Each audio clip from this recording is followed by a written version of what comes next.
বাঘা, কাল সকাল 7টায় তোর ফাঁসি। শেষ ইচ্ছে কি বল?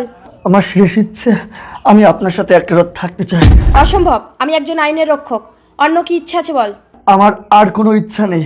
আপনাদের সংবিধানে যদি ইচ্ছা পূরণ না করে কারোর মৃত্যুদণ্ড দেওয়া যায় তাহলে আমার ফাঁসি দিয়ে দিন। ঠিক আছে, আমি এই পোশাকটাকে ভীষণ সম্মান করি, তাই আমি এই পোশাকটা পাল্টে আসছি। ইন্সপেক্টর প্রতিজ্ঞা একজন অপরাধীকে শাস্তি দেওয়ার জন্য ডিউটির বাইরেও নিজেকে বলিদান দিতে প্রস্তুত হলেন। কিছুক্ষণ পর দেখেছিস বাঘা, এই স্বদেশ ঘোড়াইয়ের সাথে পাঙ্গা নেওয়ার পরিণতি? কাল সকাল 7টায় তোর ফাঁসি। তোর মতো দেশের দড়িকে বিনাশ করার জন্য আমার মতো বাঘা যুগে যুগে জন্ম নেবে স্বদেশ ঘোড়ায়।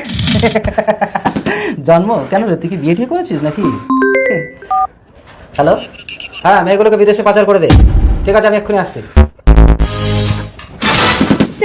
এ কি ইন্সপেক্টর প্রতিজ্ঞা, তোমার ইউনিফর্ম কোথায়? যাই হোক, বাঘাকে কাল সকাল 7টার মধ্যে ফাঁসির মঞ্চে পৌঁছে দেবে, ঠিক আছে? স্যার, কিন্তু মনে রাখিস বাঘা, এই খবর যেন কেউ না জানে। পরদিন সকাল 7টায় বাঘার ফাঁসি হয়ে গেল। কিন্তু এ কি, আমি সন্তান সম্ভবা? তার মানে ন্যায় প্রতিষ্ঠা করতে গিয়ে আমাকে আর একটা ক্রিমিনালের জন্ম দিতে হবে? না না, কিন্তু ভ্রূণ হত্যাও তো জঘন্য অপরাধ।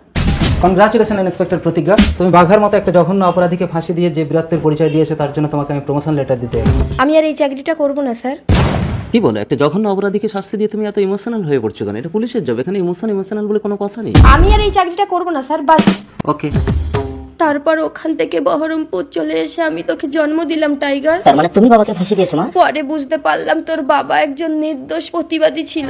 ওই স্বদেশ ঘোড়াই তোর বাবাকে ফাঁসিয়েছে। স্বদেশ ঘোড়াই। আমাকে ছেড়ে দাও। ছেড়ে দেবো? এই স্বদেশ ঘোড়ায় মেয়ে পাচার করে। চল। কি ওটা? এবার তুমি যেতে পারো। আমি কোথায় যাব? এই শয়তান তো আমার বাবা মাকে মেরে ফেলেছে। ঠিক আছে, আজ থেকে তোমার সারা জীবনের দায়িত্ব আমি নিলাম। আমাকে কি করতে হবে? তোমাকে আমার বাবা বীর বাঘাকে আর একবার জন্ম দিতে হবে। আমার মতো বাঘা যুগে যুগে জন্ম নেবে স্বদেশ ঘোড়ায়।